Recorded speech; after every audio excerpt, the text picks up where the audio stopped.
우리 드디어 이 책을 이제 다 읽었습니다.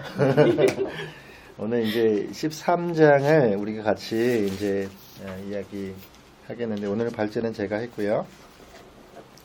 같이 이제 앞에 내용을 보면서 좀 이야기하면 좋겠습니다. 먼저 이 13장 전체 내용은 우선 12장에서 우리가 보았던 내용들에 대한 연장선으로 좀 보여지고, 그렇게 생각할 때 이제 12장의 내용들이 이제 우리 가운데 이해가 되면 여기 있는 얘기들 하나하나 우리가 그 안에 쓰고 있는 셰퍼의 용어들이 있죠. 예를 들면 개인적인 평안과 풍요에 대해서 이제 가치에 대한 부분들, 이런 부분들은 셰퍼가 하나씩 이제 어떤 개념화로 생각하도록 만드는 부분이라고 생각되어지는데, 그 부분에 있어서 이어짐이 있어요. 우선은 조작된 권위주의라고 하는 그 부분에 있어서의 이것들을 가지고 오게 되어지는 그런 부분에서 현대인들에게 가해지는 이제 압력들, 이것들을 우리가 좀 얘기해 보도록 하겠습니다. 절대 기준이 없고 개인적 평안과 풍요의 가치만 가지고 있는 사람들에게 압도적인 압박이 덮쳐지고 있다. 그 결과 점점 조작적인 권위주의를 받아들일 태세를 갖추고 있다. 이렇게 얘기하고 있습니다. 그래서 우리가 이제 모든 이제 기본적인 우리 대중들이 가지고 있는 생각 자체가 개인적인 평안과 풍요만 있으면 돼라고 하는 그 가치관 안에서 이야기를 하고 있는 거죠. 그래서 그 사람들의 생각이 그러하기 때문에 외부적인 이제 압력이 하나씩 가해지면 그들이 조작적인 권위주의를 받아들일 이제 그런 준비로 나아가고 있다는 뜻입니다. 그래서 5가지로 이거를 이제 이 챕터에서 얘기를 하고 있는데, 첫 번째는 경제적 붕괴라고 합니다. 그래서 이 첫 번째는 이제 경제적 붕괴라는 압력인 거죠. 이 경제적 붕괴라는 압박이 오므로 해서 사람들이 조작적 권위에게 나를 주는 거죠. 자기 가지고 있는 개인의 자유를 포기하는 겁니다. 이제 여기서 얘기하는 건 인플레이션, 그리고 규제를 시도하고 경기가 다시 후퇴되어지고, 그걸로 말미암아 다시 규제가 완화되고, 거기로부터 오는 또 다른 인플레이션, 더 가중화되어진 인플레이션이 온다. 이 얘기를 하고 있는데요. 그러면서 이제 독일의 예를 한번 들어봤어요. 그래서 여기서 제가 이제 이 당시에 그 셰퍼가 다루기에 가장 적합했었던 독일의 예가 무엇일까를 좀 생각해 보니까 1차 세계대전 이후에 초인플레이션을 맞이하는 독일의 모습을 좀 이렇게 써봤습니다. 여기에서 저희가 이제 약간 보라색으로 쓰인 건 제 이제 어떻게 보면 생각이 들어간 거예요. 1차 대전 이후의 배상금이라고 하면 영국과 프랑스에게로부터 그 독일에게 때려진 배상금이에요. 근데 그 배상금이 엄청난 금액이었기 때문에 독일이 갚을 수가 없었어요. 그래서 이 갚을 수 없는 이 상황들 속에서 독일 안에 모든 이제 화폐가 종이 쪼가리가 되어지는 인플레이션이 발생을 하게 되어지는 거죠. 이제 그거가 이제 앞에 오늘 잠깐 시간이 나는 동안 그 사진을 좀 만들어 봤는데, 앞에 이제 좀 보시면 이거죠.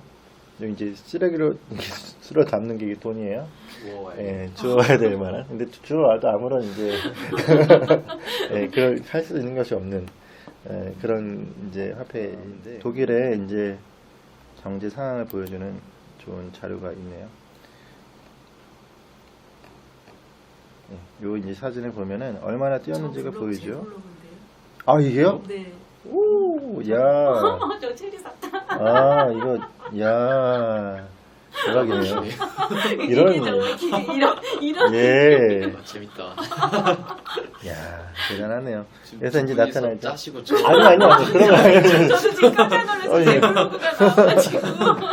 네, 그래서 와, 제일 좋은 자료를 여기다 해놓으셨어요.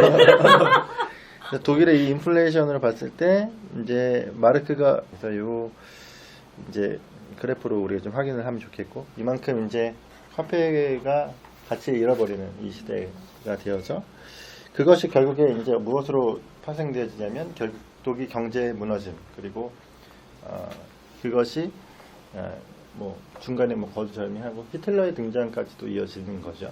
히틀러가 등장하게 되는 이제 계기를 마련하는 거고, 그 전에 약간 공산당이 이제 등장할 만한 어떤 토양이 됐기도 했었는데, 그런 것이 이제 결국에 이제 민족주의적인 어떤 성격으로 히틀러가 장악을 하게 되어지는 상황 가운데로 가게 됩니다. 제가 여기 이제 이 부분을 여기에다가 이제 가미한 거는 나중에 또 이제 히틀러가 하게 되어지는 이제 미넨 협정과도 좀 연관이 되어지는 부분들이 있지 않을까 해서 이렇게 생각을 해봤고, 그래서 경제적인 붕괴 앞에서 개인의 자유에 대한 무감각이 이루어지고, 그로 인해서 이제 통제를 받으려고 하는 거죠. 누군가 나를 이끌어줄 만한 대단한 엘리트주의가 있으면 좋겠구나 라는 것, 누군가 나를 좀 잡아줬으면 좋겠구나 라는 그런 권위에 대해서 우리가 이제 종속하고 싶어하는 마음들이 생겨난다는 거죠. 두 번째는 팽창주의 국가, 제국주의 국가, 공산주의 국가와 서구 사이의 전쟁이나 전쟁이 심각한 위협, 이렇게 되어 있는데요. 큰 질문은 이겁니다. 서구 자유의 기본 기독교적 기반이 거의 사라져버린 상황에서 서구는 전체주의 국가에 대항할 능력이 있을까라고 했을 때, 이런 기독교적 기반이 사라져버려 있는 그런 상황 속에서는 그 압력에 있어서 이걸 버텨낼 수 없다라는 것이 여기서 말하는 골자라고 생각되어집니다. 그래서 이걸 제가 이제 가로치고 이렇게 써놨죠. 인본주의적 기반 이념의 위협이다라고 했을 때, 팽창주의도 마찬가지고 제국주의도 마찬가지고 공산주의도 다 매 한 가지로 철학적 인본주의 안에서 다 그 부분이 파생되어지는 것이라고 생각을 할 수가 있어요. 그래서 제국주의라고 했을 때 우리는 제국주의를 보수주의나 아니면 이걸 우리가 산업화에 있어서 이제 제국주의와 연결을 시키지만, 사실 우리가 그 부분에서 분리를 시켜야 될 것이 분명히 있습니다. 그래서 종교개혁 안에서 오는 이제 가장 그 중심을 이루는 그들의 삶의 태도들이나 그런 부분들은 제국주의와는 또 별개예요. 이것에 대해서 우리가 구분하고, 이 제국주의라고 하는 건 인본주의적인 색깔로 나가는 것이다, 이렇게 사상적으로 우리가 볼 수 있다는 거죠. 그래서 압력의 방식의 예는 세 가지, 이제 군사적인 예와 경제적인 예와 또 정치적인 예로 이렇게 될 수가 있는데, 군사적인 예는 유럽 동구권에 있어서의 이제 그들의 이제 모습들이에요. 그리고 경제적인 예는 경제 붕괴 사건들, 이제 서구의 경제가 이제 몰락하게 되어지는 그런 상황들을 얘기하는 것이고, 정치적인 예에서는 남부 유럽, 제가 볼 때 이탈리아나 이런 곳이 있지 않을까 생각했는데, 그래서 이탈리아의 공산당이 전복을 했던 그런 자료를 찾아보니까 없어요. 그래서 이게 어느 때를 얘기하는 것인가 좀 고민스러웠는데, 혹시 아시는 분 있으세요? 없어요? 그래서 제가 찾아본 건 이탈리아니까 남부 유럽에서 이탈리아를 찾아봤는데, 이탈리아의 그 공산당이 득세를 이제 나중에 이제 70년대, 60년대, 70년대가 되면은 그 무솔리니의 민족주의가 사라지고 거기에서 이제 공산주의적인 색깔들이 좀 더 강화가 되어지는 게 역사적으로 나오는데, 그게 뭐 전복을 하거나 그러지는 않고 있거든요. 그래서 이게 이제 무엇인지는 좀 이제 더 나중에 자료를 좀 찾아봐야 되지 않나, 좀 물음표로 저도 지금 남아 있습니다. 해석이 오를 수도 있어요. 네. 이 번역을 할 때 번역가가 전복이 아니고 그렇죠. 그래서 그럴 수도 있어요. 그럴 수도 있을 거예요. 이탈리아가 아니라 그 크로아티아 그쪽 부분을 보고 남부라고, 거기 동부라고 하는 잘 모르겠네요. 그래요. 여기까지 우리가 가는 선에서는 여기까지로 하시고, 자, 그런 이제 상황에서 이제 이거에 대해서 그 러시아와의 결합에 대해서 생각을 하면서, 공개적인 결합이든지 아니면 교묘하게 뒤에서 숨어서 하는 움직임이든지 이러한 움직임들이 있었다라는 것을 얘기하고 있고요. 남부 유럽이 보수주의 공산당에게 동요되는 이유라고 해서, 그것에 대한 이유를 여기서는 성경적 기반이 없기 때문이라고 그렇게 서술하고 있습니다. 간단히 요약을 하면 성경적 기반이 부재하고 있다라는 것으로 저는 생각을 했고, 그래서 여기에서는 자생되지 않는 아는 자유라고 얘기하는 거죠. 자유가 어디서부터 온 것이지 그 안에서 토양에서 자라난 자유가 아닌 거예요. 그러니까 북유럽, 북부 유럽에서는 그 자유가 종교개혁적인 토양 속에서 자생하였잖아요. 근데 그 자생하는 것이 아니라 그걸 이식받았어요. 이식받은 것에 대한 것이기 때문에 성경적인 부재가 있는 거죠. 그러니까 자유는 있는데 그 자유의 기반이 없는, 뿌리가 없는 거죠. 그런 상황이 이제 남부 유럽에는 있었다라는 것을 여기서 얘기를 하고 있습니다. 그래서 이러한 상황에서 만약 예를 들면 핵전쟁에 대한 위협을 했다라고 하면 어떻게 하냐면 그런 위협을 제거해 줄 만한 권위주의 정치를 지지하게 되는 거죠. 그러니까 이 사람들 자체 안에 조작된 권위주의라고 하는 것에 대한 이제 문을 또 활짝 열어놓는 거죠.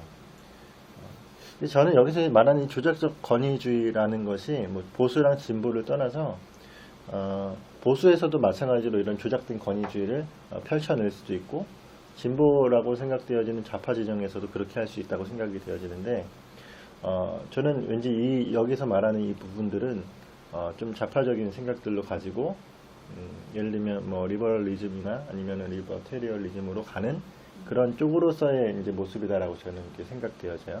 그래서 미국으로 말하면 자유지상주의가 되겠고, 그래서 자유면 무조건 옳다라고 하는 그런 쪽으로 가는 이 분위기가 아무래도 이제 셰퍼가 말하고 있는 어떤 스탠스라고 얘기할 수 있지 않을까 생각을 합니다. 그런 의미에서 제가 밑에 요 예가 적당하지 않을까 해서 요 얘기를 한번 써봤어요. 1964년도에 미국 안에서 이제 대선이 있었는데 공화당과 민주당의 이제 대결 속에서 공화당 후보가 골드워터였고 민주당 후보가 리든 존슨이었는데 이 둘 싸움에서 사실 그 골드워터는 이 당시의 보수적인 가치에 대해서 정확하게 인지하고 있었단 말이죠. 그런데 패배했어요. 그 이유가 무엇이냐면 린드 존슨이 얘기했던 것이 그러니까 약간 프레임이에요. 그래서 핵전쟁과 같은 이 위협에서 보수 정당은 그걸 조장하는 당이지 그걸 따라가면 안 된다. 이런 식으로 이제 만들어 놓은 거죠. 이것에 대한 그래서 가장 주요했었던 광고가 데이지 걸이라고 하는 광고인데 이 광고를 제가 유튜브에서 찾았어요. 그래서 이걸 한번 봅시다. 짧은 거거든요. 그래서 이걸 보면서 사람들이 공화당을 찍지 않고 민주당을 찍은 거죠.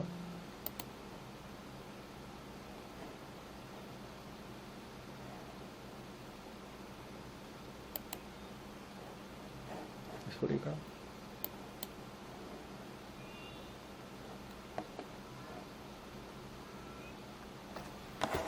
여기가 이제 세고 있는 거예요.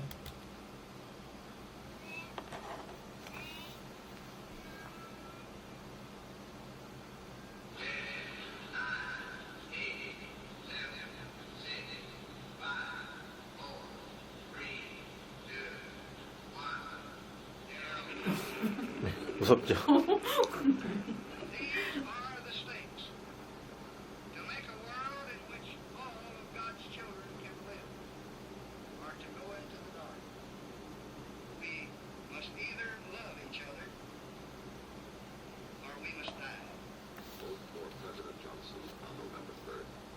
네. 대통령 선거에서 존슨을 뽑으라는 얘기죠. 요 광고가 그 당시에 64년도에 있었는데 이 광고 때문에 어떻게 보면 린드 존슨이 대통령이 된 거죠. 근데 여기서 이제 얘기하는 게 뭐냐면 전쟁의 위협이 있을 거야. 그러니까 그 위협을 타개해 줄 만한 자는 누구냐면 우리다. 조작적 권위예요. 이게 이해되시죠? 그러니까 어떻게 보면 민주당이라고 하는 그 미국에서의 민주당이 가지고 있는 지금까지도 그 같은 스탠스를 가지고 있잖아요. 그러니까 그들이 가지고 있는 생각들이 이제 사실 그 당시 골드워터 같은 경우는 정말 좋은 정책들, 작은 정부, 그래서 우리가 잘 아는 뭐 시장 경제에 대한 부분도 마찬가지였고 정확하게 그것에 대해서 다 했는데 이걸 예를 들면 전쟁 광이라고 그렇게 치부하고 뭐 그렇게 해서 이제 사람을 완전히 이제 미치광이로 만든 거죠. 그 정당의 이제 공화당의 사람을 그래서 이제 완전 그 부분에서 지게 되어지고 이 부분이 이제 15년 후에 레이건에 있어서는 더 다르게 작용해요. 레이건은 오히려 이 패배를 어떻게 보면 본보기로 교훈 삼아서 이제 반대의 어떤 이제 운동들이 되어지는 거죠. 그러니까 우리가 예를 들면 이제 뭐 총선이 다가오고 있지만 사실 이런 프레임이나 이런 부분에서의 어떤 싸움에서 우리가 굉장히 열세에 있다라는 것이 어떻게 보면 한국 정서 안에서도 정치사 안에서도 마찬가지가 아닌가 또 생각도 들고 그런 부분에서 이제 조작적 권위주의를 얘기할 때마다 계속 우리나라가 오버랩이 되고 지금 있는 이 상황들도 막 그렇게 보여지는 것이 이제 어떻게 보면 지금 보여지는 현실이 아닌가 그렇게 생각이 되는 것 같아요. 그래서 밑에 이렇게 얘기합니다. 특히 외부적으로 합헌적인 형식을 유지하는 듯 하는 사이에 권위주의 정치가 도입될지라도 그러다. 이렇게 얘기하는 이 말이 무엇이냐면 결국 합헌이라고 보여지는 그 합헌이라고 얘기하는 그것 안에서 모든 것이 다 합헌. 그래 다 됐어. 하지만 결국 조작적인 권위주의가 그 안에 들어가서 파탄에 이르게 만드는 거죠. 예를 들면 베네수엘라 같은 경우도 다 투표에서 뽑혔거든요. 근데 그 투표에서 뽑혔지만 그들이 가지고 있는 사상 자체가 그 투표라고 하는 그러니까 다수가 원하는 것이라고 해서 갔지만 그것을 통하여서 결국에는 완전 몰락하게 되어지는 그 상황들이 일어나는 것이 바로 여기서 얘기하는 것이 아닌가 생각합니다. 세 번째 이제 폭력의 혼돈, 특히 개별 국가나 세계에서 일어나는 임의적 폭력이나 정치적인 폭력과 무차별 테러 행위. 여기에서는 이제 짧게 이제 앞에서 얘기했었다 이렇게 얘기하면서 테러 행위의 위협에 직면할 때에 우리는 자유를 포기한다라는 맥락으로 그렇게 얘기를 하고 있습니다. 네 번째로 세계의 부의 급진적인 재분배 이렇게 얘기를 하고 있어요. 여기서 이제 이것도 좀 번역이 약간 애매하다 싶을 정도로 좀 그래서 제가 어떻게 보면 유치해서 이렇게 써놓은 거라고 얘기할 수가 있는데 첫 번째, 두 번째 이렇게 나눠놨어요. 첫 번째는 높은 수준의 번영을 누린 개인과 국가는 번영과 풍요의 하락이 있다. 그러니까 한번 고도의 문명을 누려봤으면 그 다음에는 그것에 대한 하락에 직면하게 된다라는 것을 얘기를 하면서 여기서 이제 문제가 발생한다는 거죠. 근데 그것에 대한 문제의 해결사를 자처하는 것이 조작적 권위주의자들이다라고 얘기를 하는 것처럼 보여졌어요. 예를 들면 그런 거죠. 그 미국 같은 경우도 쭉 올라갔었다가 이제 디플레이션이 걸리고 뭐 이제 또 거기에서 예를 들면 그 누구죠? 루즈벨트의 어떤 그 빅딜 정책이나 이런 것들이 나타나면서 거기에서 어떻게 보면 저들이 잡을 수 있는 여지를 주게 되어지는 이런 상황들이 겹쳐지는 것들 같은 거라고 생각되어져요. 그래서 번영과 권력의 감소 속에서 조작적 권위주의 정치는 환영을 받게 된다 이렇게 얘기를 하게 됩니다. 그러니까 여기에서는 이제 세계의 부의 급진적인 재분배라고 해서 전 세계가 독립국가들도 그 당시에 많이 생겨났었고 그래서 어떤 권위적인 어떤 대단한 그 강대국 몇 개가 다 다스리는 것이 아니라 그 권위가 감소되고 여러 개의 국가의 다양한 권력들이 나눠지지만 그 권력들이 나눠질 때 그 권력을 잡는 자들은 조작적 권위주의로 그것을 잡게 되고 결국 거기에서 그들은 이제 탈압박했지만 결국 그들 자신이 권위주의를 잡은 것으로 인하여서 다시금 자유를 쟁취하지 못하고 자유를 포기하게 되어지는 그런 일들이 되어진다. 아프리카 같은 데서 그런 일이 많이 일어났었잖아요. 그래서 아프리카의 이제 정권을 잡은 사람들, 예를 들면 아프리카 그 부족이 됐든 그 당시 거기에 흑인들 중에서 누가 대통령이 됐겠죠. 하지만 이들이 유럽에서 그들이 통치했을 때의 어떤 그런 개념에서의 경제의 흐름을 다 이해할 수도 못했고 그들이 가지고 있는 뭐 예를 들면 우리가 여기서 말하는 것처럼 성경적 기반에서의 어떤 토양과 사회를 생각하지 못하는 사람들이기 때문에 경제적으로나 정치적으로나 뭐 사회적으로 굉장히 그러니까 질이 떨어지는 그런 일들이 이제 일어났다라고 얘기를 할 수가 있겠다 생각도 드는 것 같아요. 네, 자 다섯 번째로 세계의 식량과 다른 자원 자원의 계속되는 부족이다 이렇게 얘기했습니다. 그래서 기독교적 합의가 나라에서 사라질 때 국가 안팎에서 이제 국가 안에서도 그렇고 밖에서도라고도 얘기합니다. 안팎에서 남은 것은 동정심이 아니라 공리주의밖에 없다. 요 얘기가 어떤 얘기냐면 그러니까 기독교적 합의가 사라진 나라, 그러니까 유럽의 대부분의 나라가 이제 기독교적 합의가 사라지잖아요. 그러면 거기에서 기독교적 합의가 있을 때는 우리가 생각하는 양심이라는 그것이 작동을 하고 도덕심이라는 것이 작동을 하여서 부가 있어도 그 부가 자연스럽게 분배가 되어져요. 재분배가. 하지만 기독교적 기반이 사라지고 나서부터는 그러하지 않고 오히려 거기에 무엇이 남냐면 공리주의만 남는다. 근데 그 공리주의라고 하는 것은 최대 다수의 행복을 최대 행복을 꿈꾸고 있지만 여기에서 이제 여지가 있는 거죠. 그것을 윤리적인 목적으로 뒀을 때 다수결의 원리로 이것들을 뽑게 되어지고 그 상황 속에서 결국 다시 한번 조작적 권위주의적인 형태들이 들어올 수 있는 여지를 또 주게 되어진다라고 저는 보았습니다. 그래서 개인적 평안과 풍요를 약속하는 다양한 시도 속에서의 조작된 권위주의에 의해서 표류된다라고 해서 이 첫 번째 현대인에 가해지는 압박에 대해서 이렇게 이제 요약을 해봤어요. 맨 마지막에 이렇게 제목해져 있고요. 네, 이것이 이제 첫 번째 이제 그 현대인에게 가해지는 압박들에 대한 부분이고, 이런 압박들에 대해서 이제 두 번째 시대의 규칙이 된 권위주의에서 이렇게 얘기합니다. 만일 위에 있는 이런 압박이 커진다면 개인적인 평안과 풍요를 희생하면서까지 자유나 개인을 위해 일어설 수 있겠냐? 그러니까 우리가 이제 나 개인의 어떤 어떤 희생을 감수하면서까지 자유를 쟁취하려고 노력하겠냐? 개인이라는 것을 수호하려고 노력을 하겠냐라고 했을 때 기독교적인 기반이 없는 곳에서는 그러할 수 없다라는 거죠. 여기서 저는 우리나라가 참 오버랩이 됐습니다. 우리나라는 어떻게 보면 기독교적 기반이 없는 나라잖아요. 그래서 문제가 이렇게 되는구나 라는 것들도 이제 볼 수가 있는 것 같아요. 그래서 여기서 이제 중요한 이제 용어가 혼돈 없는 자유라는 거예요. 이 혼돈 없는 자유는 어디서만 있느냐면 바로 종교개혁의 기반을 가지고 있는 사회에서만이 이제 어떻게 보면 맥락상 혼돈 없는 자유가 있다 이렇게 볼 수 있는데, 서구 정부 인사들은 서구 정부에 이제 요직에 있는 사람들은 기독교적 기반이 없이는 이식 불가능함을 이해하지 못했다. 그러니까 이 혼돈 없는 자유가 기독교적 기반이 없으면은 이식이 안 된다라는 사실을 모르고 있었다는 거야. 그들은.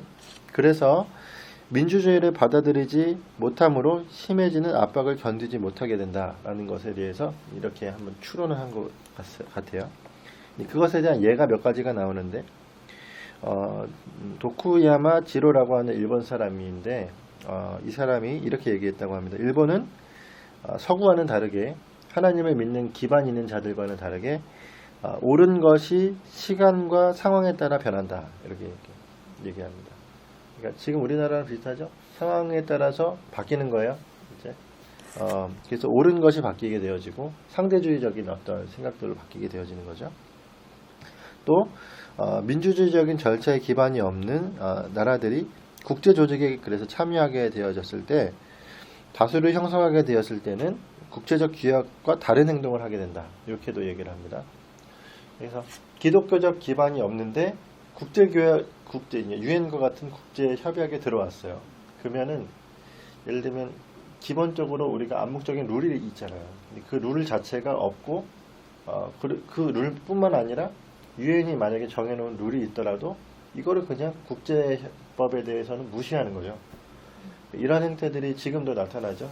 예를 들면 중국 같은 나라들은 철저하게 그냥 무시해버리죠. 남중국해에서의 어떤 서로 간의 분쟁에 있어서 같은 경우도 뭐 우리가 부강하니까 우리가 군사력을 쓰니까 뭐 옳고 그름을 떠나서 이건 그냥 우리 거야 라는 식의 얘기들을 하는 것처럼 이러한 이제 그런 부분에서의 어떤 문제들이 여기서 발생을 하는 거죠. 뭐 우리나라로 가져오면 뭐 독도 문제도 뭐 그러할 수 있겠죠. 일본도 역시나 그러한 기반은 없으니까요.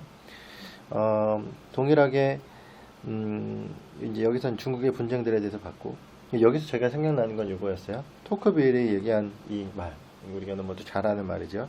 자유는 도덕성 없이는 세워질 수 없고 도덕성은 신앙 없이는 세워질 수 없다라고 이야기하는 이 말이 생각이 났습니다. 그래서 기본적으로 신앙심이 없이 그리고 기독교적 기반이라고 하는 그 토양이 없이는 자유민주주의라고 하는 자유라는 가치도 그렇고 민주주의라는 가치도 그렇고 정확하게 올바로 세워질 수가 없다라는 것이죠.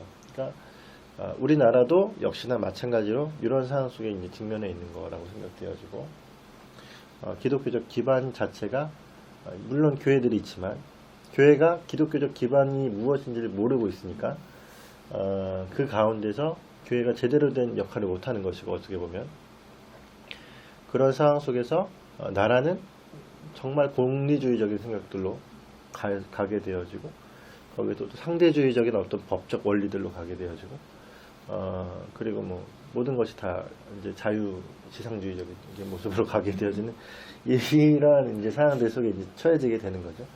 근데 기독교가 지금 하고 있는 행태를 보면은 그럼에도 불구하고 우리가 지금 뭘 안 하고 있고 뭘 하고 있는지를 모르죠. 사실 그런 부분들이 여기서 잘 보여지고 이따가 한번 그런 부분들을 좀 얘기할 수 있지 않을까 생각되어집니다. 오늘은 이렇게 짧은 거지만 제가 길게 얘기하는 시간들로 이게 되어지는 것 같아요. 절대 원칙과 혼돈 없는 자유의 붕괴. 이 챕터에서는 개인의 자유는 종교개혁적 배경을 가진 국가에서도 그 기억이 흐릿해지면 붕괴된다라는 뜻입니다. 결국 개인의 자유는 말씀을 잃어버리면 흐려지는 거죠. 여기서 얘기하는 그 얘기예요. 그래서 기독교적 기반이 있던 나라들의 지도자들이 대부분 지금은 현대인이 돼 있다. 저는 여기서 이제 현대인이라는 것에 대해서 이성에서의 도피에서의 현대인을 좀 가지고 왔습니다. 이 책에서도 분명히 얘기했었던 것 같고요. 이성적 절망 끝에서 도약을 희망하는 사람들이 현대인이다. 우리가 한번 정리를 해본 적이 있었죠. 그렇게 했을 때 이 사람들을 우리는 휴머니스트라고 부르고 뭐 세상에 저쪽 인본주의를 되게 신봉하는 분들에게 휴머니스트는 굉장히 아름다운 말일 수 있겠지만 우리에게 있어서는 철저하게 바벨탑 쌓는 사람이죠. 네. 그런 사람으로 이제 여기서 보여지는 거죠. 결국에 이제 기독교적 기반이 있던 나라들 역시도 이런 휴머니스트들이 그 자리를 앉아 있으니까 결국 기독교적 기반은 작용하지 않는 거고 결국 세상적인 마인드와 상대주의적인 그런 생각들, 인문주의적인 철학들이 거기에서 빨려 있게 되어지는 것이라고 생각되어집니다. 그래서 하나님과 하나님의 성경에서 가르치는 것 그리고 그리스도 예수의 안에 있는 하나님의 계시로부터 독립하려는 시도들이 그러니까 하나님에 대해서 철저하게 배격하는 그런 움직임들이 뭐 대학 교수, 뭐 여기서 보통 사람이라고 이제 얘기했지만 수많은 각 그 영역 가운데 있는 지도자들이나 그리고 나중에는 정치적 지도자들에게까지 영향을 미치게 된다 이렇게 얘기를 하는 겁니다. 그래서 이제 미국의 상황 같은 경우를 봤을 때도 미국의 대부분의 학교에서 먼저 이러한 뭐 네오 마르크시즘 같은 이제 사상들이 많이 들어가 있었고 또 좌파적인 생각들이 많이 들어가 있었고 정치계에서도 엘저 히스 같은 그런 사람들이 잔척으로 들어가 있었고 이런 이제 그 당시의 상황들이 있잖아요. 그렇게 조작적 권위주의로 위장되어서 그 안에 많이 들어가 있는 상황 속에서 결국에 그 모든 체제 자체가 사실은 그 미국이라는 그 전체적인 헌법 그 기준 안에서는 이미 그렇게 세워져 있는 나라이지만 그 안에 있는 사람들은 그렇게 생각하지 않는 거죠. 거기서부터 이제 붕괴가 시작되어지고 나중에는 사람들의 생각 자체가 세상으로 날아가게 돼서 결국 케네디 대통령이나 이런 대통령들이 정권을 잡게 되면은 성경부터 없애게 되어지는 일이 일어나는 현상들이 미국에서도 경험되어졌다는 것을 여기서 좀 유추해 볼 수가 있을 것 같습니다. 그래서 이러한 지도자들이 대부분 절대 기준 대신에 종합적인 관점에서 생각하게 된다. 그래서 이 종합된 관점이라고 하는 건 기준이 없으니까 판례들에 모은 것들이죠. 예를 들면 판례들이 모아서 그러면 이것에 있어서 이러한 판례들이 모여 있으니까 이것에 우리 답은 이걸로 합시다 라고 하는 합의가 되어지는 거고 그 합의 속에서 이루어지는 것이기 때문에 절대적이지 않고 상대적인 그러니까 모호한 법적 어떤 기준이 되어질 것이라고 얘기할 수가 있겠습니다. 그렇게 되었을 때 실용주의가 거의 지배하게 되어지는 거죠. 실용적이지 않고 효과적이지 않고 하는 것들은 다 배제되어지니까 성경에서 말하고 있는 것이 이제 더 이상 법이 되지 않는 거죠. 동성애 같은 것이 그렇게 얘기되어질 수 있게도 생각됩니다. 미국 같은 경우는 마약 같은 것에서도 굉장히 이제 자유롭잖아요. 우리나라보다 그런 부분에 있어서 어떻게 보면 이러한 여파들이 그렇게 나타난 것이라고 생각되어지고요. 왕을 저울에 달아보니 부족함이 보였다 하미요 라고 하는 이 말씀 구절로 여기 이제 챕터가 이루어져 있는데 여기서 이제 시작을 이걸로 합니다. 1938년 9월 30일에 미넨 협정에 대한 이야기를 378쪽에 이제 꺼내면서 얘기를 해요. 이 이제 협정이 무엇인지 한번 좀 알아볼 필요가 있는데 이제 결론은 이 시대에 우리 시대의 평화가 얻어질 거라는 착각을 사람들이 했다라는 거예요. 자, 그리고 이 미넨 협정 이후에는 도덕적 사유가 없었다. 도덕적 전투라고 써 있는데 이게 도대체 그럼 무슨 전투가 있었나? 저는 그렇게 이제 번역을 그렇게 한 걸로 봤었는데 그게 아니라 사람들의 생각 자체에서 도덕적 생각을 하지 않았구나. 그러니까 그런 거죠. 그렇게 사라져서 서구에 이제 이것에 대해서 경고하는 지도자가 없었다라고 이렇게 보여졌습니다. 미넨 협정에 대해서 얘기를 해보면 요 이제 자료를 한번 볼게요. 미넨 협정을 이제 다들 연구를 한 번씩 해보셨나요? 네. 자, 미넨 협정은 이게 발단이 뭐냐면 체코슬로바키아가 발단이에요. 그러니까 체코슬로바키아가 1918년도에 새롭게 독립 생성된 나라인데 사실 사람들이 그걸 만들어서부터가 문제다라는 거죠. 왜냐하면 체코슬로바키아는 뭐 독일인이랑 뭐 주변의 나라들이 다 짬뽕된 사람들이 들어가 있고 또 그들이 어떤 배경도 역시나 여러 가지가 섞여 있어서 사실 이 나라를 굳이 만들지 않아도 되었을 텐데 만들어 놓고서 이게 문제가 된 거죠. 그러면서 이제 여기서 얘기하는 것은 히틀러가 나중에 정권을 잡고서 그렇게 했다는 거예요. 이 체코슬로바키아의 한 지역을 우리가 흡수하겠다라고 얘기를 했는데 사실 그 당시에는 히틀러는 힘도 없고 독일도 그럴 만한 어떤 군사력이 없었어요. 근데 그가 밀고 나가는 그 어떤 강단이 있다고 얘기해야 될까요? 그런 이제 약간 그의 이제 뭐 거의 이런 알잖아요. 막 뭐 소리 지르는 그런 것처럼 그렇게 정치를 하다 보니까 이것에 이제 말려든 게 영국과 프랑스가 말려든 거죠. 특히나 영국에 있었던 이제 체인벌린이었나요? 체인벌린이 이 부분에 있어서 계속 대화로 이걸 풀려고 해요. 그러니까 사실 거기에서 약간의 무력만 사용을 했어도 독일은 다시 찌그러들었을 텐데 그렇지 않고 그들과 대화로 풀어보려고 했기 때문에 결국에 결론적으로 이제 여기서 지도가 나오네요. 여기 지도를 보게 되시면은 여기 이제 독일이죠. 독일과 폴란드에도 이만큼을 주고 밑에 헝가리에도 이만큼을 주고 이 슬로바키아는 약간 이제 위성 국가가 되어지고 결국 이렇게 여기 있는 이 부분들을 다 독일이 먹게 되어지는 거예요. 이런 사양들이 만드는 것 자체가 결국 독일의 히틀러에게 굉장한 민족적 응집력을 가져왔고 거기에서 이 민족주의가 더 커진 거죠. 이게 팽창되어진 거예요. 거기서 이제 11개월간의 자유가 그런 평화가 있었습니다. 사실은 이 상황 속에서 11개월간의 평화가 있었는데 그 11개월간의 평화 동안에 독일은 군사력 증강을 한 거죠. 그리고 그렇게 폴란드를 침공을 해서 그 다음부터 전쟁을 일으켜가는 것이라고 얘기를 하고 있습니다. 그래서 사실 여기서 말하고 있는 우리 시대의 평화를 얻었다는 착각, 이건 영국의 패체인버린이 했던 착각이죠. 하지만 여기서 위스턴 처칠은 다른 생각을 가지고 있었죠. 그거는 시작에 불과하다. 전쟁의 시작에 불과하다라고 얘기를 하는 거예요. 그것이 여기서 말하는 것이고, 그래서 이 미넨 협정 이후에는 도덕적인 전투가 사라졌다라는 것을 서구의 어떤 지도자도 경고하지 않았다라는 거예요. 2차 세계대전이 발발되어지고 그 이후에는 보시는 것처럼 러시아로 말미암아 그들의 학살로 말미암아서 나타나는 행위들에 대해서 여기서 얘기를 하고 있습니다. 그래서 2차 세계대전이 나타났고 그 이후에 러시아에서는 카자크족, 지금 뭐 카자흐스탄 같아요.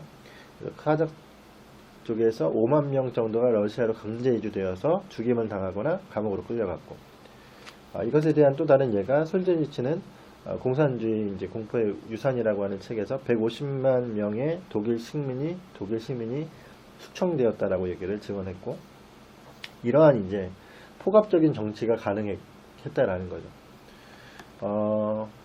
그래서 이제 베들이라고 하는 이제 니콜라스 베들이라는 사람이 마지막 비밀이라는 책에서 이렇게 이제 써 있습니다. 우리가 이 가난하고 가련한 사람들을 도울 수 있는 길은 이제 없지만 우리는 적어도 그들의 운명에서 무엇인가를 배울 수 있다. 배웠어야 돼요, 여기서. 그래서 히틀러에서부터 시작해서 러시아, 뭐 스탈린에게까지 이루어지는 이 폭압적인 정치들에서 조작적 권위죠. 이 조작적 권위 안에서 일어나고 있는 이 행태들을 통해서 배워서 교훈 삼아서 이제 바꿔야 되는데, 하지만 그런 교훈을 배웠다라는 어떤 표시도 보이지 않는다라는 것이 문제죠. 이렇게 이제 셰퍼는 얘기를 하면서 작은 로마 다리, 다시 한번 1장으로 돌아갑니다.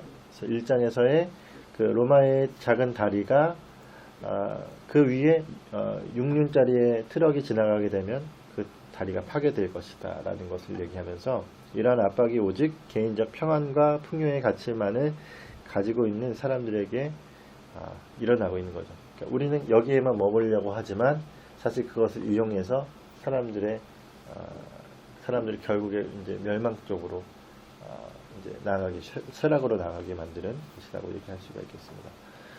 현대 위기 상황에 대한 두 가지 대안. 그래서 이제 셰퍼는 두 가지 대안을 하는데, 첫 번째는 강요된 질서. 뭐냐면 조작된 권위주의에 대한 종속되어서 살아가라는 거죠. 이것이 첫 번째라면, 두 번째는 다시 혼란 없는 자유를 주었던 기반을 인정하는 것. 혼란 없는 자유라고 하는 건 여기서 종교개혁 그리고 기독교적 합의 사회다라고 얘기할 수가 있다라고 얘기할 수가 있겠습니다. 그래서 강요된 질서에 두 손을 들고 항복하기보다는 두 번째 대안을 심각하게 우리는 생각해야 한다, 이렇게 얘기를 하고 있습니다. 이 두 번째 대안을 공리주의로 아니면 이성적인 도약으로 생각하지 않습니다.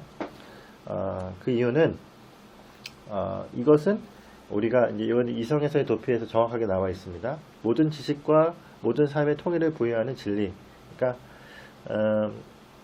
바로 성경이죠. 말씀을 기반한 사회에서 가능하다라는 거죠. 이제 여기서 이제 하층부와 상층부의 모든 구속으로의 통일은 여러분이 이제 이성에서 도피를 보면 분명하게 깨달을 수 있으니까 스킵하도록 하겠습니다. 이 두 번째 대안은 개인이 전체 사회의 합의에 영향을 주게 됨을 뜻하는 것이고, 다수가 되어야 할 필요는 없다라고 얘기를 합니다. 그래서 개인이라고 하는 것이 중요하다는 거죠. 그래서 우리가 이걸 볼 때, 예를 들면 다수의 사람들이 다 같이 한 목소리를 내는 것보다 제대로 아는 사람이 목소리를 제대로 내서 그 사람들을 이끌어서 가는 걸 원하는 것 같아요. 셰퍼 같은 경우는. 그래서 사실 이것이 좀 정확해 보여지기도 합니다. 그래서 우리가 뭐 꼭 다 다수여야 하나, 그건 아니다. 뭐 다수면 더 좋겠지만 그러하지 않는다고 해도 제대로 깨어있는 우리 같은 이제 사람들이 이제 일어나서 이 일을 감당하면 된다라는 것을 여기서 얘기를 해주고 있고요. 이제 마지막에 이제 다다라서는 성경으로 이제 접근을 하는 것을 보게 됩니다. 그래서 마지막에 이제 로마서의 말씀을 보게 되죠. 그리스 로마 세계관의 불충분성. 해서 이제 아까 이제 얘기했듯이 로마라고 하는 1장에서 얘기했던 로마의 다리에서 얘기했던 것처럼 그것은 이제 무너지기 십상이다라는 거예요. 그래서 로마서 1장의 말씀을 보면 우리가 요즘에 이 동성애나 이런 부분 때문에 많이 이 부분들을 언급을 하는데, 그 중에 이런 얘기가 있죠. 하나님을 알만한 것이 그들 속에 보임이라 라고 해서, 이것은 비인간화 되어진 사람들에게서와 인간의 독특성에서의 이제 차별성을 두고 있는 겁니다. 그래서 인간의 독특성이 이 안에 있다, 하나님 안에 있다라는 것을 이 말씀이 얘기하는 것이고, 더불어서 이제 이 1장의 내용 전체를 보았을 때 로마와 그리스 안에 있었던 세계관 안에서는 그들의 상대주의적인 세계관 안에서는 동성애나 이런 것들이 허용될 수 있겠지만 하나님의 앞에서는 그러할 수 없다라는 것이 정확하게 말씀 속에서 얘기를 하고 있다는 걸 볼 수가 있고, 그래서 유일한 희망, 이제 혼돈이 이르지 아니하는 기독교적 기반이라고 얘기를 하고 있습니다.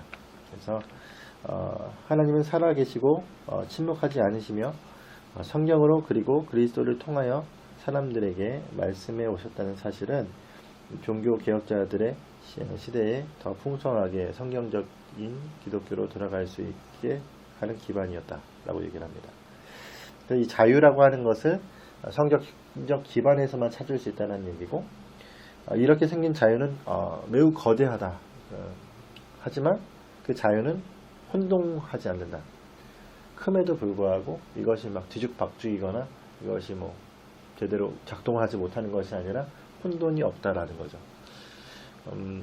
그래서 다음에 우리가 한번 모였을 때 또 얘기할 그 책 중에 하나가 애덤 스미스를 한번 좀 봐야 되지 않을까 생각도 해요.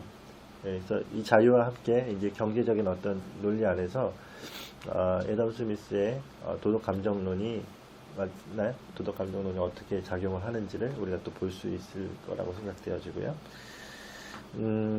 마지막 요거는 이제 같이 한번 읽어보겠습니다. 처음으로 다시 돌아가는 질문인데 시작. 사람들은 자신이 인식하는 것보다 더 일관성 있게 자신의 세계관에 따라 행동한다.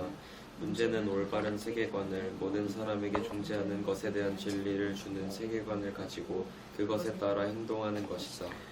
그래서 마지막 결론 이렇게 짓고 있습니다. 그래서 다시 처음으로 돌아갔어요. 그래서 인식하는 것보다 더 일관성 있게 자기의 세계관에 따라서 인식을 하는데, 행동을 하는데, 문제는 올바른 세계관이 박혀있지 않다는 거죠.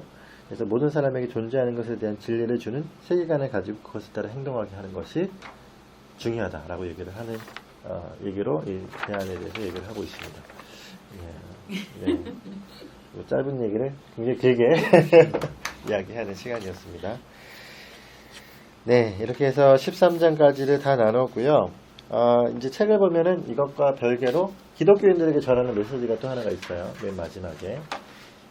그 얘기를 잠깐만 얘기하고 오늘 또 하나 좀 토론해 봤으면 좋겠습니다. 386쪽에 보니까 이거는 절대로 하면 안 된다는 걸 얘기해요. 그게 뭐냐면 5번째 줄에 실존주의적 방법론을 따르지 말아라. 실존주의적 방법론을 따르지 말아라. 이렇게 얘기합니다. 이 실존주의적 방법론은 우리가 이제 이성에서의 도피에서 정확하게 이제 그걸 알 수가 있어요. 그러니까 여기서도 간단하게 설명을 하는데, 우리도 이미 이제 앞에서 보았었고, 우리가 이성이라고 하는 비관론, 거기에서 우리가 희망을 찾죠. 그래서 비이성으로 가게 되어지고 거기서 우리가 낙관이라는 걸 찾게 되어지는데, 요 논리를 우리는 따르면 안 된다라고 얘기를 하는 거죠. 예, 그걸 따르면 안 된다. 그래서 그런 원리로 세상을 바라보거나 신학을 하거나 뭘 하게 되어지면 더 이상 기독교적인 목소리를 낼 수가 없다는 얘기를 여기서 하고 있는 거예요. 사실 세포가 계속적으로 얘기하는 건 그겁니다. 그래서 그러니까 철학적 인본주의죠. 그게 바로 철학적 인본주의의 핵심은 무언가 우리에게서 희망을 찾으려고 하여서 결국 절망인데도 불구하고 절망을 벗어나려고 하는 이 휴머니스트들의 행동을 따라가지 말라는 거죠. 이것이 여기서 말하고 있는 것이고, 그래서 기독교인으로서 우리는 우리 시대의 실존주의적 방법론의 형태로 빠져들어 가서는 안 된다, 이렇게 얘기를 합니다. 마지막 3번째 줄 보면은, 만약 우리가 그렇게 한다면 다음 세대는 분명히 역사적 기독교에 관한한 치명적인 타격을 받을 것이다. 받고 있죠. 지금 우리가 이 상황 가운데 있는 겁니다. 어떻게 보면. 그래서 이 책 마지막에 요 이제 셰퍼의 당부를 이제 우리는 외면한 자로서의 그 안타까움이 이제 막 생겨나고 있어요. 그래서 387쪽에 보니까 처음에 성경에 관하여 실존주의적 방법론에 빠져 있다면 우리는 기독교인이 자기 세대와 자기 문화에 대해 마땅히 되어야 할 회복시키는 소금이 될 수 없다, 이렇게 얘기를 하고 있습니다. 둘째, 기독교인으로서 우리는 하고 맨 마지막으로 가면 됩니다. 중간에 얘기가 있지만 모든 부분과 모든 국면에서 사회에 영향을 끼칠 수 있어야 한다, 이렇게 우리가 이제 얘기를 하고, 중간은 그것에 대한 이야기를 얘기하고 있죠. 그래서 세계관을 알아야 할 뿐만 아니라, 그러니까 진리에서 말해주는 세계관을 알아야지 이걸 설명할 수 있죠. 영향을 줄 수 있죠. 그래서 의식적으로 그 세계관에 따라서 행동하여서 우리의 개인적인 역량과 집단적 역량을 미치는 한도 내에서 삶의 전반에서 이걸 미쳐내라. 사실 이게 지금 핵심이죠. 우리가 해야 돼. 그래서 뭐 아까 우리 주경 형님도 오면서 같이 얘기하는 중에 이 부분에서의 어떤 우리 가운데 어떤 좀 인사이트가 나타나게 되면 이제 그 다음에 우리는 뭔가 행동을 할 수 있게 되어지는 거죠. 목적 없이 행동을 하면 그때부터는 저들에게 누군가에게도 같은 이제 올무가 돼서 찍소리도 못하고 사과하고 막 그렇게 돼야 되겠지만 우리는 분명한 이제 성경적 기반 안에서 행동을 할 수 있다라는 것을 오늘 여기서 얘기하는 거죠. 세 번째로 여기서 보니까 이제 노예 제도의 시대에 그리고 산업혁명 이후의 시대를 돌아보면서 노예 제도를 반대해서 이제 얘기했었던 이 여러 가지 사람들의 대목이 나옵니다. 특히나 윌리엄 윌버포스 같은 사람들, 존 웨슬리 같은 사람들은 감사를 표하고 있지만 지금 미래의 다음 세대 가운데 이런 사람들이 나타날 것에 대해서는 좀 불안해하고 있는 예의 모습을 보고 있습니다. 그래서 마지막 이제 388쪽에 보니까 첫 번째 단락의 세 번째 줄 보면은 권위주의 정치에 관련된 위험은 기독교인은 자신의 종교적 활동, 복음, 전도, 생활 양식이 방해받지 않는 한 침묵할 것이라는 점에 있다. 이게 이제 지금의 문제죠. 우리가 침묵을 하는 이유예요. 그래서 이거를 진짜 이 책을 읽는 것도 어렵지만 누군가에게 좀 이렇게 얘기하는 사람들에게 좀 읽혀주고 싶어요. 그래서 법 안에서 법의 테두리 안에서 우리는 그렇게 하죠. 우리 그 안에서 잠잠하게 있으면 되는 것으로 얘기하지만 사실 그게 아니잖아요. 그래서 권위주의적 정치적인 이제 관련된 위험 속에서는 법은 우리가 잠잠하기를 바라고 있는 것. 하지만 우리는 그렇게 하면 안 된다라는 것을 여기서 이제 셰퍼가 얘기를 하고 있습니다. 전도에서도 마찬가지겠고, 종교적 활동에서도 마찬가지겠고, 생활 양식에서도 마찬가지겠고, 종교의 자유에 대해서 우리는 목소리를 내야지 이걸 지킬 수 있다는 거죠. 가만히 앉아서 있으면 종교적 자유가 지켜지는 것이 아니라 오히려 그것을 좀 먹듯이 갉아먹는 거죠. 이인영 씨가 그렇게 얘기했던 것처럼 예를 들면 지금 뭐 어떻게 보면 이 광화문의 사태 같은 경우도 이런 종교적 자유에 대해서 침해하는 것이라고 얘기를 하는 사람들도 있죠. 그렇게 우리가 좀 볼 수가 있겠다 생각도 들고요. 이제 그래서 여기서 우리는 현실론자가 되어야 한다 이렇게 얘기를 합니다. 그래서 이제 세례 요한에 대한 얘기를 하고 로마에서 살던 기독교인들에 대한 얘기를 해요. 그들이 죽임을 당했고 그들이 핍박을 당했지만 그들이 어떻게 살았는지 보게 되어지고 또 다른 방식에서의 현실을 직시해야 된다라고 얘기를 합니다. 그래서 만일 기독교인으로서 권위주의 정치가 내부 안에 자라거나 외부에서 나타날 때 발언하지 않으면 결국 우리나 우리 아이들은 사회와 국가의 적이 될 것이다. 적이 되고 있습니다. 그러니까 이거 지금 이게 셰퍼가 얘기하는 건 지금 이제 현재 진행형이라는 것이죠. 그러니까 우리가 보통 책을 읽으면은 앞으로 그렇게 될 것이라고 생각을 하지만 이게 너무 지금 현실을 보여주고 있는 것이라서 마음이 아프고 또 우리가 어떻게 해야 될지 다시 한번 생각해 보게 되는 것 같아요. 여기서 이제 두 번째 단락이라고 해도 될까요? 권위주의 정치의 성장에 관하여 아무런 판단도 내리지 않는 것은 이미 그것을 지지하는 판단이다. 그래서 목소리를 내지 않는 것, 아무 말도 하지 않는 것, 결국 그걸 지지하는 것이다라는 거죠. 우리가 뭐 이미 SNS에서 얘기하는 그런 뉘앙스를 봐서도 우리가 이 이야기를 얘기할 수 있겠다 생각되어지고 결국 마지막에 셰퍼는 그러면 우리가 어떻게 살 것인가라는 제목에 대한 답을 주죠. 이 말이 어디서부터 나왔느냐? 에스겔서 33장 10절의 말씀에서 나왔다. 이렇게 얘기를 합니다. 그래서 그 말씀을 보면은 우리가 봤을 때 그냥 이제 쉽게 넘기기 좋은 말씀이죠. 어찌 능히 살리요? 근데 이게 이제 세번역 성경을 보면요. 그러면 우리가 어떻게 살 것인가라고 정확하게 되어 있어요. 어떻게 우리는 살 것인가라고 번역이 딱 되어 있습니다.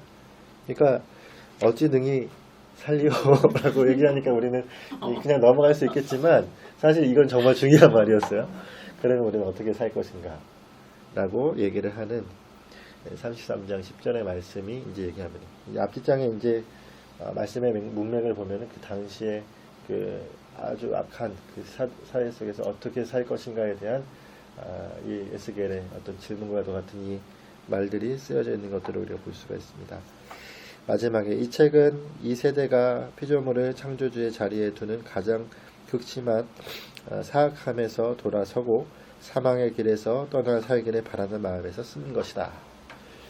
딱 이제 정확하게 얘기를 하면서 이 모든 책이 마쳐집니다. 박수. 네. 그래서 오늘 이제 책에 대한 모든 결말을 다 맺었는데, 책을 다 읽으니까 굉장히 마음 한구석이 되게 뿌듯하기도 하고 뭔가 울림이 있죠? 예, 울림이 확실히 있어요. 책 잘 읽었다, 책 잘 선택했다. 우리 성덕 전사님이 죽어 떠났어요. 네, 우리 잘 이제 어떻게 해석했는지는 잘 모르겠지만 오늘 어쨌든 이렇게 잘 해석을 해서 이제 다 올려놨습니다. 한 번씩 우리 소감 얘기해 주시고 또 이제 서로 질문할 거 있으면 얘기 좀 해주시겠어요? 먼저 책을 읽었다 소감을 한번 얘기해 주시고 그 다음에 질문을 하도록 하겠습니다. 소감 진짜 약간 이 책의 약간 제목처럼 약간 이 책을 읽음으로써 우리가 이제 뭔가를 알았다, 이제 뭔가를 했다가 아니라 이제 해야 되고 이제 더 공부해야 되고 약간 그런 생각이 진짜 더 많이 드는 것 같아요. 그게 또 추상적으로 들은 게 아니라 진짜로 내가 그러면 학교에서 어떤 공부를 해야 되고 공부를 하면서도 어떤 점들을 봐야 되고 내가 주변 친구들이나 주변에 이제 크리스천 그런 관계할 수 있는 사람들 안에서 어떤 말들을 해야 하는지 어떤 주장들을 생각해 볼 수 있게 해야 하는지 그런 것들을 진짜 더 구체적으로 이제 생각해 보게 되는 것 같고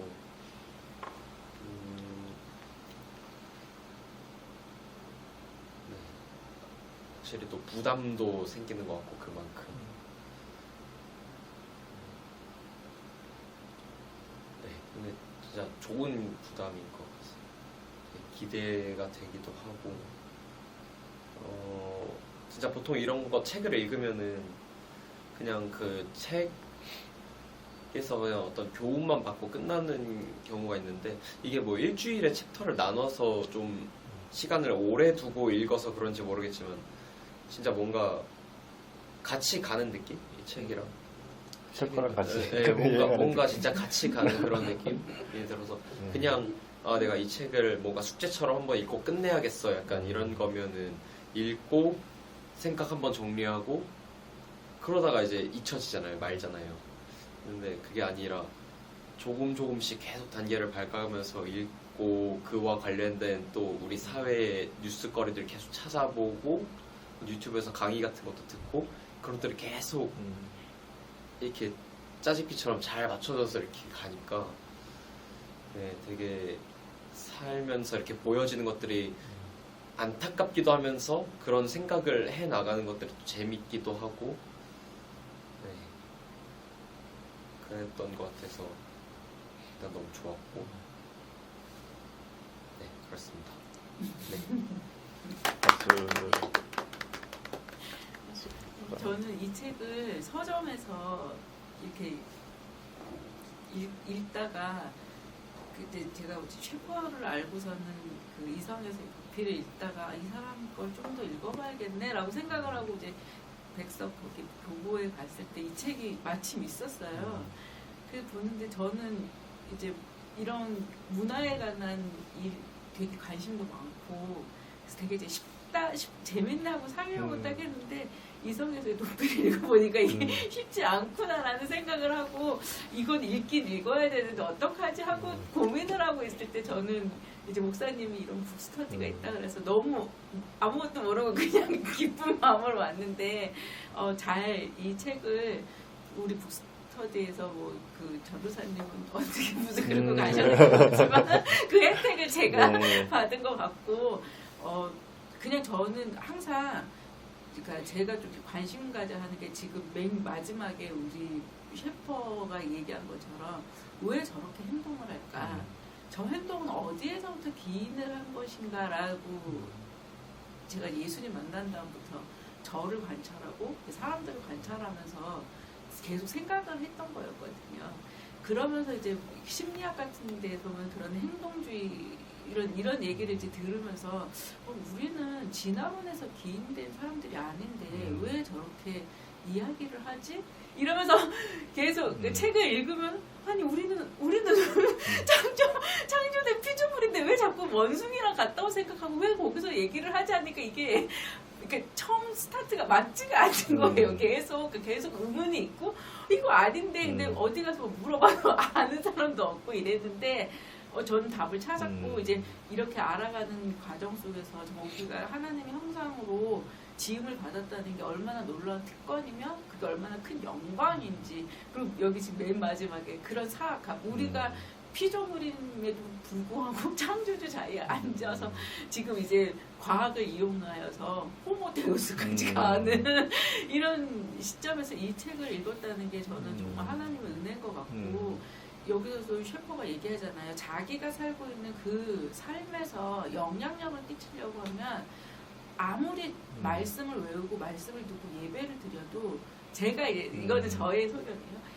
마음이 바뀌지 않으면 이게 아무 소용이 없다라는 그래서 하나님께서 우리에게 새 마음, 새 영을 주신다고 하는 게 새로운 마음에서 기인돼서 새로운 마음으로 해야 되는데 우리는 자꾸 옛 마음에서 생각을 하고 사고를 하기 때문에 나도 모르는 사이에 진화론적인 생각을 하고 있고 나도 모르는 사이에 인본주의적 생각을 하고 있는 거 우리 다 그러니까 노출되어져 있는 상태이지 나는 아니야 이렇게 말할 수가 없는 거잖아요. 근데 이 책을 읽으면서 그런 부분에 있어서 해답을 얻었고 또 제가 하는 일에 대해서도 상당히 많이 제가 의문스러워했던 모든 것들이 저는 다 답을 얻었던 너무나 뜻깊은 공부였기 때문에 막 안 하던 공부도 그래서 두 번이나 그러니까 한 번 자원해서 또 공부를 했던 것이 전혀 아깝지 않고 오히려 또 이렇게 종교개혁 제가 공부를 했었기 때문에 이런 흔들리지 않은 여기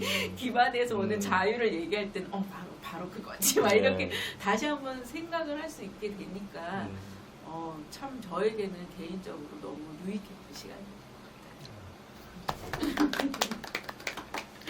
뭐 저도 마찬가지고 저는 이제 아무래도 이제 목회를 이제 다시 시작하는 마당에 참 책을 잘 골랐다 생각도 들고 이걸 이제 스터디를 잘 또 개최하길 잘했다 이 생각도 이제 했습니다. 앞으로도 계속 하겠지만 하나님이 뭐 다른 부분들도 그러하겠지만 이런 부분들 때문에 또 이곳에서 또 새롭게 하게 하신 것이겠구나 생각도 좀 들었어요. 그래서 뭐 예수님도 12제자 중에 11제자 그 훈련시키셔서 세상에 파송하셨잖아요. 그리고 그들이 세상을 변화시킨 것처럼 진짜 우리가 여기서 뭐 저도 마찬가지로 다 예수 그리스도의 제자 되셔서 세상 가운데 진짜 세상의 가치관이 아니라 하나님의 가치관을 보도록 만드는 일들에 힘쓸 수 있겠구나. 진짜 우리가 뭐 예를 들면 아까 기도했던 것처럼 마중물처럼 그렇게 우리가 쓰임 받을 수 있겠구나라는 생각을 개인적으로 좀 했고요. 그래서 이런 책을 한 권을 읽는 게 사실 우리가 책을 읽는다 하지만 이렇게 어려운 책을 이제 한번 읽으려면 참 많은 시간들이 소모가 되어지는데 같이 하니까 또 좋은 시간들이고 또 서로가 또 도와주고 또 끌어주니까 더 은혜가 되는 시간이었던 것 같다는 생각이 듭니다. 앞으로도 계속 이러한 시간들이 있었으면 좋겠다고 생각도 들고 오늘 했던 이제 것 중에 혹시 이제 이런 부분들 좀 다루면 좋겠다 하는 것들이 있나요? 저는 셰퍼가 마지막 부분에 있어서 다수가 아니고 개인이 이러한 문제를 끌고 나갈 수 있고 분위기를 반전을 할 수 있다. 근데 그게 왜 요즘에 제가 읽은 책 중에 하나 바른마음이라고 하는 책이 있어요. 인문서적 책인데 거기서 그런 집단과 개인을 이렇게 이야기를 하는 부분이 있었거든요.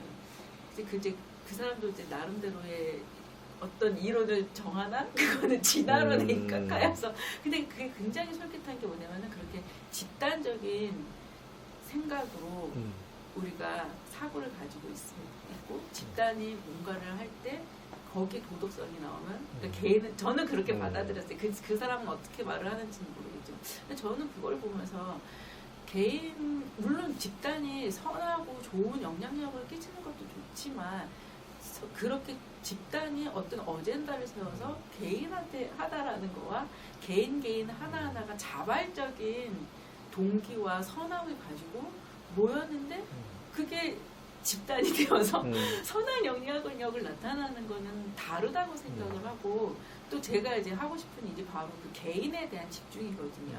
우리가 인간이라고 하는 것이 무엇인지를 모르는 상태에서 그냥 모여서 선한 일을 하자 하고 그렇지만 결국 그 이면에는 인간의 본성이 어쩔 수 없는 본성이 있기 때문에 당연히 그거 되지 않고 그런 생각을 하고 있는데 셰퍼가 이렇게 개인에 대해서 그러니까 그 개인은 정말 이 하나님 앞에 있는 단독자라 그래야 되나? 그래서 우리가 그 개인이라고 하는 제가 그 이정훈 교수님이 개인의 탄생이라고 하는 책을 한번 읽어보라 그래서 그 책도 정말 만만치 않지만 한번 저는 목사한테 우리도 그런 책을 한번 해보자 하는 마음이 들었던 게 바로 이런 시대에 우리가 개인이라는 것이 정말 무엇인지 그리고 이렇게 그 성경 안에서 말했을 때 하나님이 아담을 맨 처음에 지었지 갑자기 집단부터 짓고 뭐 아담이 있는 게 아니었어요. 그러니까 이런 어떤 관계들 이런 것들에 대해서 우리가 좀 더 생각을 하면 좋겠다 생각을 했었는데 맨 끝에 저희 책을 읽으면서 셰퍼가 그런 얘기를 했을 때 저는 마태복음 5장 말씀 빛을 비춰라 어두운 가운데 그 말 등아래 말 아래 두지 말고 올라서 하나의 빛이라도 밝게 비친다라고 하는 그 말씀이 저는 제게 주셨던 말씀이었고 그 말씀이 정말 아멘이 되었고 그렇기 때문에 또 이런 저 하나의 개인도 주님 앞에 바로 섰을 때 제가 가정이나 또 교회나 뭐 셀이나 또 친구를 만났을 때 작지만 하나님은 큰 사람을 들어서 사용하는 게 아니라 연약한 자, 우리 같은 자를 사용하셔서 일하신다고 하니까 또 주님께 소망을 가지면서 그렇게 생각을 하니까 이 개인이라고 하는 게 굉장히 좀 감사하고 그냥 이렇게 지나가는 단어가 아니라 정말 개인이라고 하는 것이 정말 독특하기도 하고 이 개인의 힘이 다수 못지 않다. 왜냐면 일버커스 같은 사람도 다수가 하지 못한 일을 개인이 주님 앞에서 눈물로 기도하면서 갔던 길이었잖아요. 물론 또 주님은 그런 길을 그래서 목사님이 저에게 제자가 되라 했던 그 길도 날마다 그렇게 십자가를 지고 갈 수밖에 없는 그 길에 바로 주님 예수 그리스도가 있기 때문에 또 우리가 승리하는 거니까 그렇게 생각한다면 이 개인이라고 하는 셰퍼가 마지막에 말했을 때 그런 부분을 우리가 조금 더 심도 있게 좀 생각해보고 또 이런 의견도 교환을 해보면 더 좋지 않을까라는 그런 생각을 했어요. 아까도 오면서 그 개인에 대한 얘기를 이제 주경 선생님이랑 같이 했었죠. 그래서 그 예를 들면 이제 뭐 광화문이 되었든 어떤 큰 집단이 같이 모여서 뭔가를 외쳐야 되는 상황들이 되었을 때 그것을 어떻게 선택할 것인가에 대한 부분에 있어서 그건 철저하게 개인에게 개인이 가지고 있는 소양 안에서 이것이 가능하다라고 얘기를 했었어요. 그래서 그렇게 됐을 때 사실 지금 우리나라의 어떤 정치 풍토가 공장 정치잖아요. 그러니까 이게 이제 어떻게 보면 시민 의식 자체가 그만하기 때문에 그렇게밖에 되지 못하는 것일 수 있겠는데 결국 이제 우리가 가지고 있어야 될 이제 좀 더 많이 이제 우리가 좀 어떤 지적 함량을 해야 되는 부분들이 이런 부분이라고 생각되어지는 거죠. 아까도 주경 선생님은 정말 우리 갈 길이 멀다고 이 얘기를 했어요. 이유가 이 책을 한 권 읽는 것도 어떻게 보면 이렇게 어떤 우리가 또 에너지를 소모해야 되는데 이렇게 해서 이런 결론을 도출하기까지가 한 사람이 그러니까 만들어서 그 사람이 되어지기까지가 굉장히 오랜 시간이 걸릴 텐데 이거 진짜 주님이 하시지 않으면 안 되는 일이구나 하는 생각도 하게 되어졌고 결국 그 개인이 제대로 깨어 있어야지 집단에게 휘둘리지 아니하는 개인으로서 뭔가를 제대로 외칠 수 있는 자가 되지 않을까 생각되고 그래서 우리가 이제 과거에 이정훈 교수님이 이승만 대통령 같은 경우는 이제 그 사람 자체가 한 나라의 정치, 그러니까 외교보다 그 한 사람의 외교술이 더 컸었던, 그러니까 이 사람을 정치적 인격이라고 얘기했었나요? 네. 그렇게 얘기했었어요. 그래서 그래서 한 사람이 그만큼 컸고 그 당시에는 이 사람이 그렇게 했다라는 것이 나라의 모든 걸 잘 세팅할 수 있는 또 중요한 시대였다라는 것.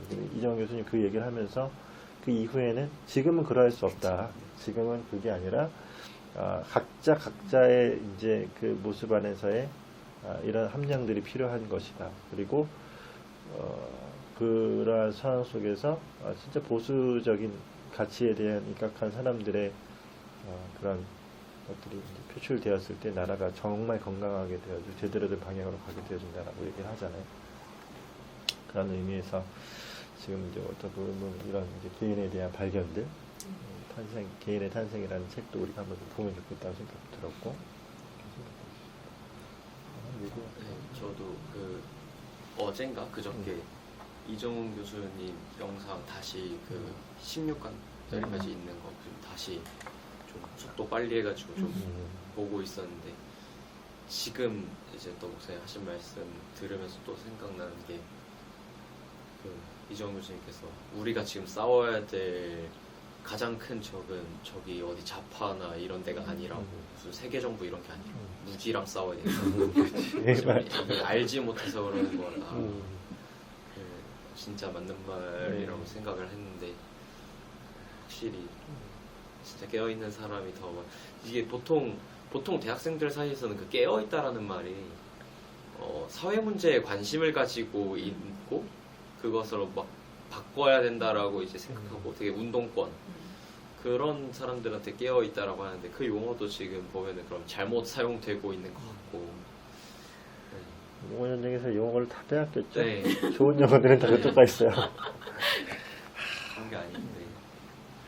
그 또 이정훈 교수님께서 말씀하시는 것도 종교개혁 그리고 그 이후로부터 우리가 개인이 얼마나 하나님 안에서 얼마나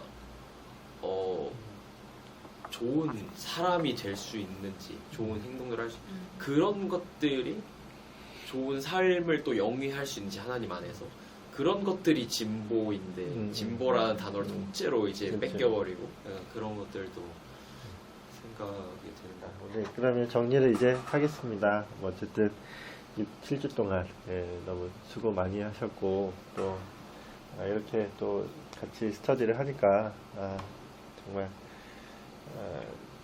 얼마나 주님이 우리나라를 사랑하시는지 또 잘 보게 하시는 것 같고 또 우리가 해야 될 일이 무엇인지를 또 잘 발견하는 것 같습니다. 또 간과하지 말아야 될 건 우리 여기서도 셰퍼는 늘 전제가 있어요. 그래서 그리스도인으로 구속 받은 자로서의 삶에 대해서 짧게나마 얘기를 하고 그 다음에 현실의 삶에서의 우리의 모습에 대해서 잘 이제 짚어주고 있는 것을 보게 됩니다. 그래서 오늘 우리가 그런 삶이 나가기 위해서는 우리가 정말 주님 복음 앞에서 믿음으로의 삶을 먼저 같이 영위하면서 그렇게 나가기를 또 권면하면서 이제 대단하네. 그러면 우리는 어떻게 살 것인가? 우리 강의를 전체 이제 모든 스터디를 다 마치도록 하겠습니다. 박수. 우리 기도하고 마치겠습니다.